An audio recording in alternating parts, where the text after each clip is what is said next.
Hey there, welcome back to the Sticker Stories podcast here from the StickerGiant Command Center. I am Andrew. With me today is Hamish. Yeah, we've got a really good show lined up today. We've got John Fischer, CEO of StickerGiant, coming in to talk to us about founding StickerGiant.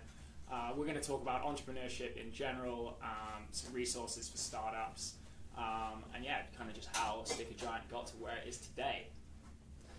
Yes, indeed, Hamish. So let's kick off our show right now with Top of Mind. We'll get right into it. Top of Mind today is...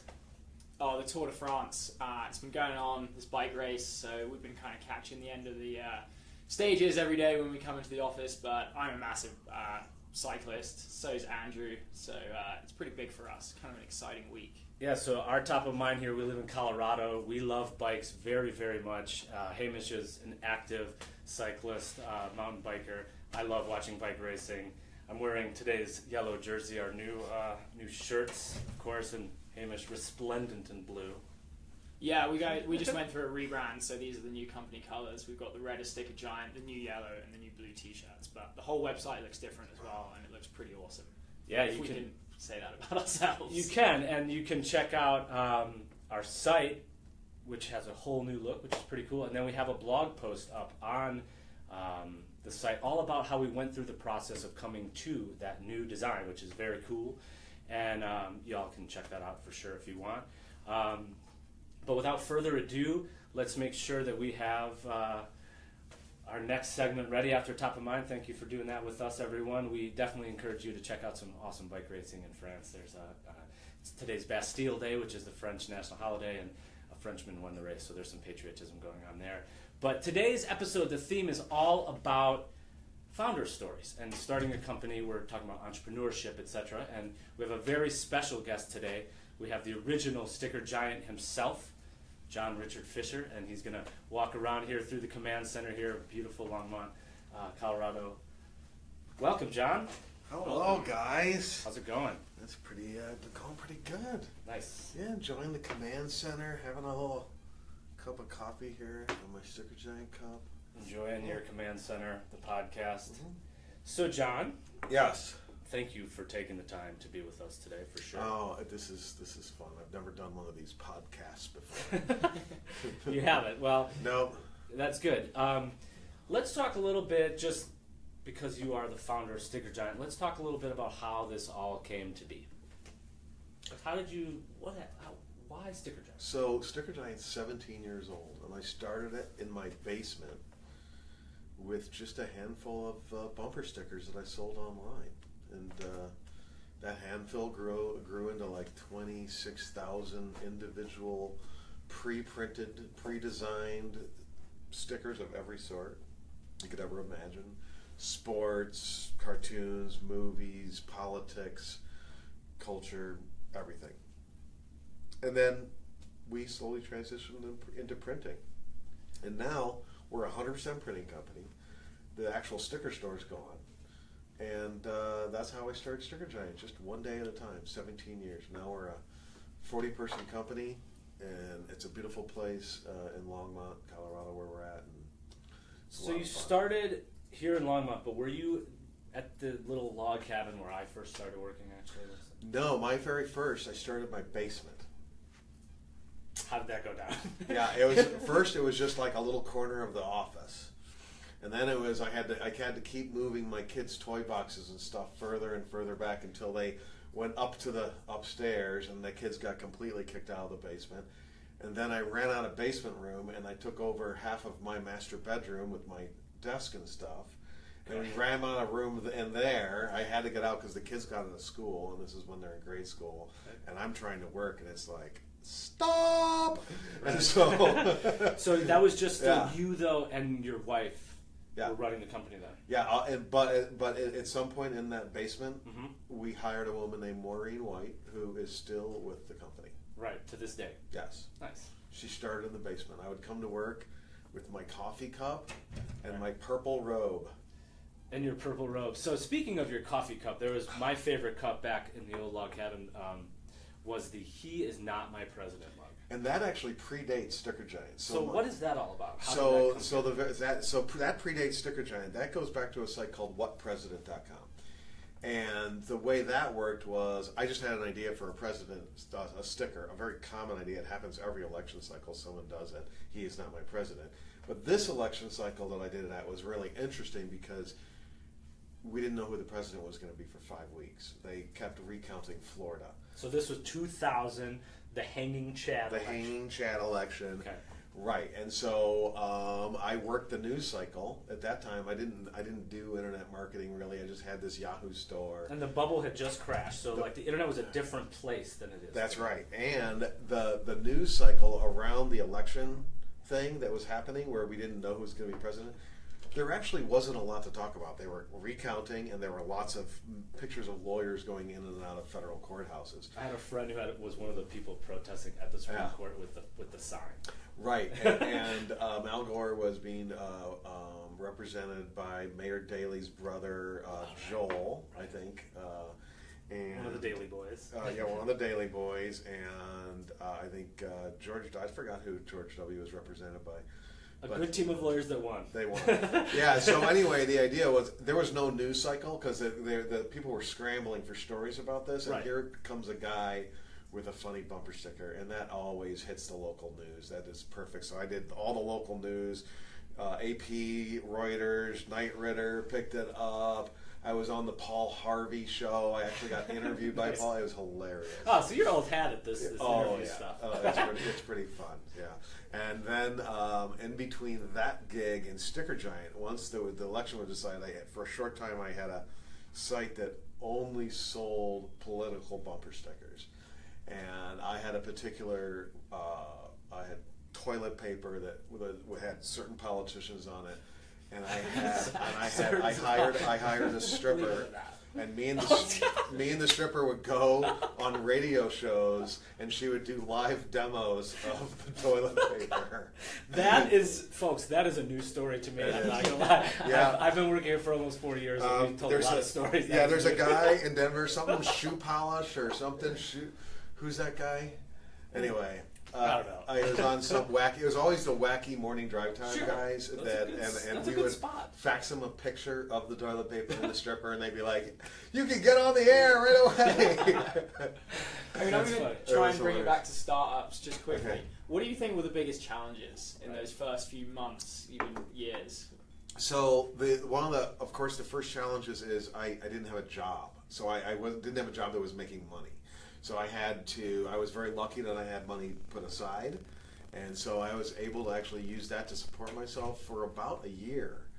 And this is when I had a pretty inexpensive house in Longmont and 3 little kids, overhead's pretty low, and I was able to do it. And I ran completely out of money. I never did the credit card thing, where you just load credit cards. I completely ran out of money about the time I started making money. And that was before Google AdWords. It was called Overture back then, and I ran Overture campaigns. It was hilarious. So digital advertising was very new. DoubleClick and Overture was like all you had. You had so overcoming that barrier, I guess, from Hamish's question was to do that digital advertising and be sort of really bootstrapped and also dipping into personal finance. I used up all my personal money and then started making money when that was gone. It's funny how that works. But that was one of the big challenges. The other challenge is it sounds great to start your own business, but I went to art school. I didn't know anything about business. So I didn't know about payroll. I didn't know about really anything and had to learn everything from scratch. I was really lucky that early on in the business I found an advisor who loved my business and thought my energy was great and loved my entrepreneurialism and really invested an enormous amount of his own time and energy in just working with me and talking about my business and giving me ideas, and he would come over and help out. His name's Bill Flagg, and he's still involved with the business to this day. So having a mentor, because there's sort of, especially we see today in the startup scene, it's like the co-founder model where you have like 2 guys. You want a coder and a business guy, and you were sort of like doing all that. Yeah. But then also having a mentor who is more of a silent sort of partner. Yes. To guide you through those difficult growth changes. Well, and having advisors that are in similar businesses or even just in the internet business was was really, really important throughout. And I ended up expanding my network of advisors. I joined a big mastermind group at one time that had some In really. Boulder? No, it was actually national. And we would fly to different cities a couple times a year and all meet. And it had some really big early internet heavy hitters in it. And I learned a lot from that group. And so being open evolve. to like feedback and also critique and listening to other people's ideas too. Oh, absolutely. This is hard. And all of the things that have been brought to me over the years, just the concept of how you manage inventory, or the concept of how you manage employees, and open book finance, and even our latest thing, our EOS, our Gino Wickman entrepreneurial operating system we're implementing at StickerGiant. These are all things that came from advisors. It came from other entrepreneurs, other founders that have been through this and said, hey, look, this is really, really helpful. It gave us a framework on how to make decisions in our business. And so I advise all founders, especially early stage founders, to grow your network of people as much as you can. I'm going to sort of segue back sort of to Hamish's question, because there was a challenge for you. I mean, I know this story, not everyone does, but how at one point you called yourself the Amazon of stickers, you were retail, you sold one-offs, right? Yes. Of an inventory in-house. That's right. When then you said, I went to custom printing, that's what you said at the beginning when you introed yourself, right? But then you mentioned open book finance, so I'm trying to tie all these threads together for the folks who are listening either now or later. And so, in 2012, is that when that happened? So there's a few things that happened at once, and so I want to make sure that I keep you on track to understand more about open book. But why retail to now custom printing, and how did you do that? Because that was a huge hurdle for you. So the transition took a long time, and really StickerGiant's reinvented itself many times over. We went from a political bumper sticker site to the Amazon of stickers. I hate that term, but it's, I know everyone gets it. Yeah, Everyone gets everyone what gets that it. means. Amazon Okay. yeah. To then we became a broker. We didn't actually have printing presses at one point early on. We just had catalogs from printing companies that would drop ship and private label everything you sold. And so that's how we got started. And we built that business up to be big enough to make sense to go start investing in an industrial facility to produce stickers and labels. So that's a capital, like... Big, we went out and borrowed over $1 million to do our first press room. And it was very, very scary to do that, is because I had never, ever taken loans out. Up until that point. 10 That years I'd of never no taken, loans. Right, so I got personal guarantees. And it was a really tough challenge, but we got in there, we paid it off, and now we run this business like a normal business where we know we actually have to have a certain amount of debt to keep growing the business aggressively. So I was going to say, what actually made you make that decision to go from retail into production? I had a part-time retail employee who was going through some personal things in her life and said, John, I need to make more money than part-time sticker picking and packing. I need to figure out how to make more money. And I said, well, I've always wondered if we could sell any of these custom stickers out of these catalogs. Here's the catalogs. Start answering the phone. And she just would answer the phone, because every day somebody or 2 or 3 people would call and say, do you guys print stickers? And we'd be like, nope, go to somewhere else. And so I said, hey, answer the phone and start selling these orders. Here's an install in Photoshop and Illustrator. She knew enough to get files open and get them off, and we didn't even have a database. She had a spreadsheet, and she started keeping track of orders one at a time on the spreadsheet and entering them by hand, and that's how we got started. It was day one, and then I saw it taking off, so I called up Jason, our database guy, and said, dude, we got to start building a whole custom sticker system in our databases, and that's how the whole StickerGiant database system that we have started evolving. So it's pretty cool.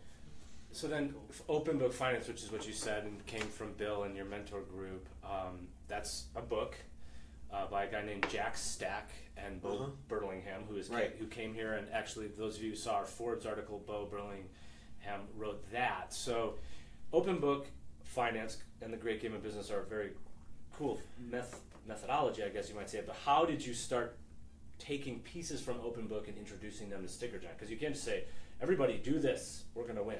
Oh, I went, so I actually did a version of it. I went, so there's 3, at the time I was looking really at 3 approaches to the same idea. Jack Stack's book, Ari book from Zing Train.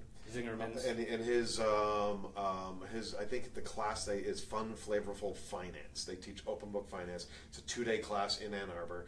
And then there was a guy who unfortunately has passed since then. Is a guy named Brad Ham who wrote a book called Ownership Thinking. That's right. And I really like the Zing Train version, and I like the Jack Stack version a little bit. So I took little bits from all three. And really, when you start open book finance, you're really starting from scratch. And we started at a time when the business it was a time when the business could have gone under. At that time, we were struggling with some things, and it was perfect timing because we were having difficulties. I was shouldering all of it on my shoulders. I wanted a way to get the team actually involved in solving these problems, not just looking at me. And so we started open book finance. And the very first step was, what are we going to track? How are we going to track it in real time? Okay, and that was really just establishing that infrastructure alone was a big deal. Right. Like, we didn't even have a scorecard, right? I would look at sales every day and be like, we're good. I'd look at my bank balance in the morning and be like, I got enough to make payroll. Right. That was it. Sure. Right? And so beginning that scorecard, establishing that was really important.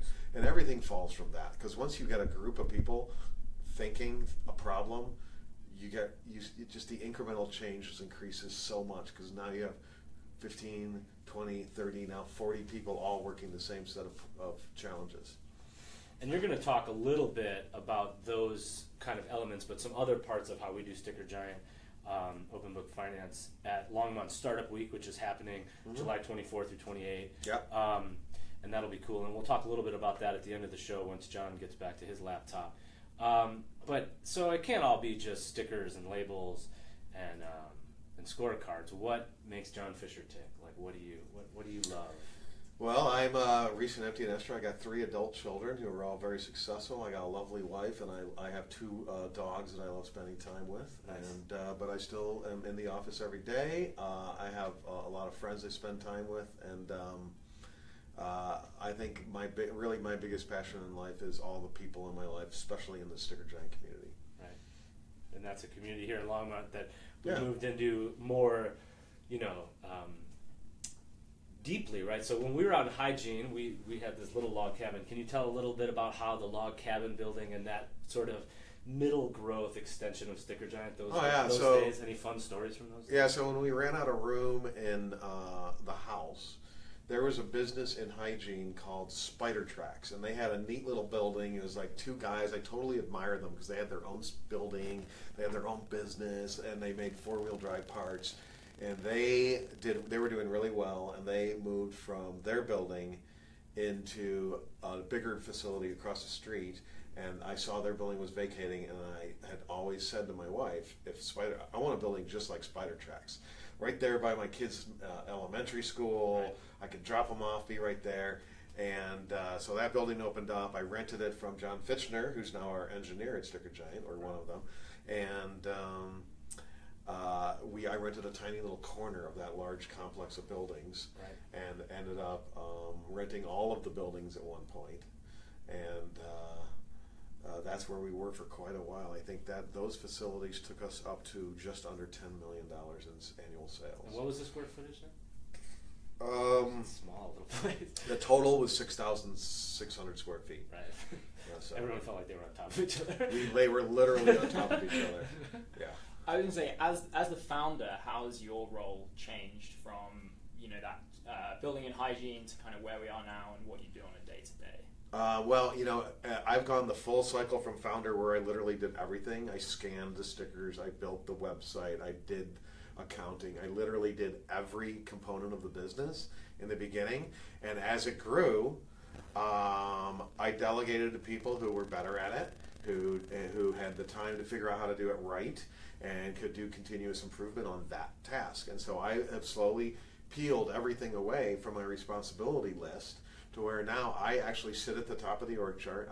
I'm the visionary, and I see my role is supporting the employees, removing obstacles, and making sure everyone can do their job and have the tools and the knowledge and the coworkers and the environment to thrive. And the less I do, the better. That's kind of my whole philosophy. Right. right? Because all that's been done up until Right. Yeah, and then I watch to make sure nobody's poking holes in the hull below the water line, right? Because holes above the water line, you learn something by making a hole above the water line and fixing it. Holes below the water line, they tend to affect how fast you're going through the water. How much water you're taking. How much water's coming into the boat, and so I really feel like I don't even have to do a whole lot of that these days, especially with this new website launch. This was the very first website launch for StickerGiant where I didn't do the majority of the testing. The last launch, I did the majority of the testing on it. I did Andrew's job. I built all the first pages on that install, that first Symphony install, and so yeah, I have a good team. Yeah, right. Come a long way. Right. So you've given us some. So we've talked a little bit. I mean, again, there's a lot, of course, that could be said. You mentioned some stuff that's we're going to talk about in the future. For those of you who are following along, he was talking about traction and Gino Wickman and EOS. Those are all sorts of parts of how we're scaling or growing from open book to the next phase. So we're going to get into that. So thank you for previewing that. It's a little teaser. Talked about growing your mentor network, and being really open, of course. And the one thing that you always would say when you talk open book was how to never lose sleep and take care of your finances, right? That was sort of the absolutely. The driving motivator for me to do this in the beginning wasn't just growing my business. I was literally trying to save my business, and I was trying to save my mental health. I was taking on so much stress. I couldn't sleep. I know, it was just too much. And so by doing open book, I shared the insomnia. I shared the worry. Responsibility and worry is like grief. The more you share it, the better you're going to feel, right? And so that is really the early motivator for me to get everybody involved and get everybody on board. And I remember part of the open book journey, one of those early meetings, is when you invite all the employees to your payables meeting, where you sign all the checks. And I used to sign the checks with Eileen by myself. It was just her and I every week. And I'm signing the checks. And then that first meeting where we opened it up and literally 8 people showed up to the meeting, I was like, I cried. because they were sharing in that. Makes me tear up now just thinking. Oh, okay. He is actually tearing up? I'm actually tearing up. That's good. That's positive because so you were sharing that, and then now we have a weekly meeting, and anyone is of course still open to visit those check signings. We have slightly different meeting structure. If anyone wants to come see a Tuesday Great Huddle, if you're out there and you're interested in how the Great Game of Business works, we do schedule visits and have people come and see. Yeah, we love to show people in the public how we run our business. And one of the reasons I like that, Andrew, is if every business was run like that, I think that a lot more people would enjoy their jobs. There was a survey by Harris Interactive, and there was an analysis of it written. The book was. Can't think of the book. It's okay. But anyway, that survey was by Harris Interactive, and 60% of the American workforce, they don't like their jobs. They're not happy. A similar percentage doesn't know, they don't actually know what their job is. They couldn't give you a job description. Right. Something like 40% of the American workforce doesn't actually know what their company is, like what their purpose is. 30% don't trust their management. Okay, another 30% don't actually know which direction they're supposed to go with their job and what they're supposed to do. So if you broke it down to a football team, like 3 guys would be playing for the other team, 2 guys would be running in the wrong direction, and the rest of the team wouldn't have a game plan. They wouldn't even do a huddle. They would just get together and lose.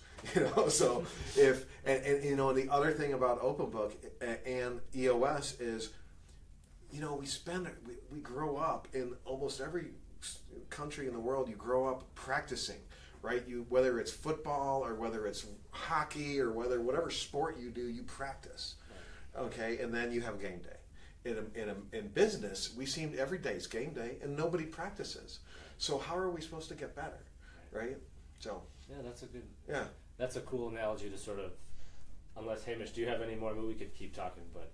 I think one final thing, could you summarize your kind of top tips for somebody who might be starting out, like what they should focus on? I know we've kind of touched on planning for growth and open book and delegating and things like that, but what else are your kind of top tips for somebody?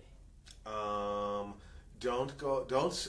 I see so many people, especially in Boulder County, who are just chumping for a startup. I'm going to come up with an idea, and so they're just searching for. They're searching for an idea that doesn't have a problem to go with it. Okay, so make sure you actually have a reason to exist that's compelling and differentiating. Solve the problem. Right. That's a good place to start. And then that's actually really good. The other thing is, if your prime motivator in the startup world as a founder is to raise money without actually doing that part necessarily first, solving people's problems, I think that a lot of that is, I don't connect well with that sort of business model. I don't understand it. I would much rather see businesses start out cash flow positive and grow and make money and create wealth, rather than just to be some sort of lever to raise money out of the private equity markets and exit and then go do another one. So StickerGiant has always been about real business, making real money, paying people real salaries. Do we have questions out in the world? We do. Taylor just asked, what did your old sticker production setup look like? So I guess your first lineup that you had. We had one WS4500 from Hewlett Packard, which is a digital web press. I think at the time we bought it for running around $500,000. We got a laser cutter. That was our first die finisher. That was north of $500,000, and then we got a sheeter to make the sheeted Kiss Cut stickers, and then our first shrink wrap was actually just a blow dryer. So that's how we got started. Okay, that's cool. Yeah. So you learned a lot, of course, along the way about the printing industry and color. Right. And I mean, sure, having that degree helps you be aesthetic, but that's not going to help you necessarily get a file from the internet to a pre-press machine. That's to right. A press, to have someone who knows how to color. You know what I'm saying? That chain of events is really complex. Yeah, this is actually a pretty complex business when you really think about what we do, because we turn around an enormous amount of product in one day. We have a really, really low defect rate. We have super high customer satisfaction scores. And so it takes so many things all working together. It's like a 15-cylinder engine. Mm-hmm. They have to have an even number, right? So it has to be everything. All the cylinders have to be firing. Everything needs to be working together. Otherwise, everybody in the whole organization feels it. Sure. That makes sense. Does that answer your question, Hamish? Yeah, absolutely. I hope that answered Taylor's question too back then. Yeah, thank you, Taylor, for that. Thanks, Taylor. And we will take follow-ups, of course, and we've got some other folks to bring in. John, thank you for letting us even have a podcast. That's awesome. So cool. How many people are watching? They come and go. That's cool. They come and go in the dozens usually. Yeah, and then is this available after the podcast for people just to watch? Great question, John. So we're going to upload it to our Vimeo. We put it on our YouTube. We put it on our /podcast page. So StickerGiant.com/podcast. We upload it to SoundCloud. You can subscribe on Google Play. You can find it in the iTunes store in the podcast button. Whoa. That's a lot of places. Yes, we sort of really mass publish all of our content, as you know very well. Good. That's nice. And it's neat how you guys do that. That's an interesting topic for a future marketing podcast, I think, how we actually get out there and more on sticker stories. Cool. Yeah, that is also a complex operation. Well, thank you. Thank you for having me on your show, and I'll be over there. You'll be over there. John will be at his chair with his name on it in the back of our room. If you want to come see this room where we do broadcast this again, we did say that we have people in, and of course we do love to bring in the community into StickerGiant, and so we do want to sort of bring it back to the top, not the top of mind, we already did that, that was bikes and Le Tour de France, but entrepreneurship, and the big thing for us here is we sponsor a ton of startup weeks and startup weekends through a group called Techstars. And we are fortunate to have our own startup week happening here in Longmont, Colorado. It is a Techstars branded event coming up on the 24th through the 28th. And those are out there all around the world. And we send really cool sticker sheets. Hamish has... Yeah, I got a Kiss Cut here, and then also a die cut. So one in DC, and this one's actually coming out of India. So in terms of startup resources, for anybody who is thinking about starting their own business, look up the Techstars Startup Weeks, because they're probably going to have Tons of good information, tons of speakers and stuff like that. You know, they have panels, lots of free resources and things like that. So it's a great thing to go. They're always free. You can just sign up online and go and visit them. And we were saying again, we want to plug John's fireside chat will be Wednesday, July 26th at 3 p.m. You can check that out on the Longmont Startup Week page to find the location, get some map directions. I will be running a session all about the new culture here in Colorado with marijuana being legal. It's called cannabis journalism, and it's all about how the news media has been reporting on it. That's sort of one of my niche topics that I'm interested in. We also do, of course, do a lot of labels for that space. So talking a little bit how that business is working, and Jesse, our marketing director and producer here behind the scenes, will also be doing talking about digital marketing as well. So, and he'll be on a podcast coming up. So there's a lot of entrepreneurial spirit and activity right now. One of the coolest things that's coming out of Longmont Startup Week is this die-cut sticker, which is also actually not just a goblet of beer. It is called the Wannapreneur, and it is a collaboration with a bunch of local breweries. We've got 300 Suns, Oscar Blues, Left Hand Brewery, Open Door Brewery, Sky Brewing, Shoes and Brews, Wibby Brewing, The Pump House, Gross and Bart, Bootstrap, and St. Frank Cidery. Those are all local breweries here in Longmont alone. That I read off that list. That is a ton of local breweries, and they came together, which is a beer that we will be drinking. Hamish, check that out. Yeah. Listening, we've got our podcast page. We have a form out there. If you're listening live or you're listening later, we want to hear from you about the stories of starting your own business. If you're watching us for marketing tips or interesting stories like learning about John's transition to open book finance here with StickerGiant, we want to hear from you. I know Hamish gets jazzed when he hears people's stories and see cool stickers. It's not just about the stickers. We want to hear about founding your own business. And I know some folks in Longmont personally who started a business, and we'd like to hear from you. And if you're out there all around the country and world, we want to hear from you, especially some of our Startup Weekend. The coolest stories we hear is when a business from Startup Weekend comes back to us and says, oh, after our hackathon, we have this brand new product that's changing transportation in Mumbai. Like, stuff like that happens here in our factory, and we love to hear those stories. But I'm going to let Hamish, though, take this sticker sheet. This is a cool sticker sheet. Bring it right up here in the front, Hamish, for everyone. We'll have it on the blog. So that is a sheet from our art director, Alan Peters, in collaboration with the folks at Longmont Startup Week. Hamish, describe a little bit what's on Startup Week kind of title that's right here front and center. We've got some bicycles, the usual kind of internet Wi-Fi box on that kind of tech theme. I think these Startup Weeks are always pretty tech focused. You know, everything is going digital. And we love for events to have a sticker sheet like this, just because, again, we talked about them in our last podcast, but there are lots of little peel-offs that are super fun to have on there, and many options for your audience, whoever that may be. So we want to solicit your stories and shout us out. We will be, of course, on Twitter at StickerGiant, Instagram at StickerGiant, Facebook at StickerGiant. I think you're getting the trend. Pinterest, Medium, LinkedIn. We're sharing a lot of these stories there, and also we love interacting with you. Hamish is all over our Facebook, and he's always, you know, we're always just watching what's happening in a conversation around StickerGiant and all the great customers that we have. We'll be back in a month, right? Of course. What time again? Second Friday of every month, 10 a.m. But don't worry, we'll be shouting that out all over social media as well, keeping people up to date. There'll be a blog post going up about this particular show.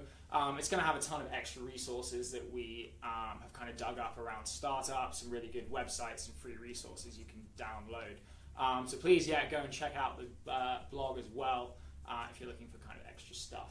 Yeah, John mentioned Zing Train and Zingerman's out of Ann Arbor, the great game of business. We'll get some hyperlinks out there for you to follow up on those. And of course, we will be back in a month. You can find us every day, all day on every social media platform. And of course, Google Play, iTunes Store, and SoundCloud is where you can download and listen to and subscribe to the Sticker Story podcast. Thank you very much, Hamish. Thank you, Andrew. I hope you enjoy riding your bikes this weekend. Oh, yeah. If you're out there, try to get out for a ride.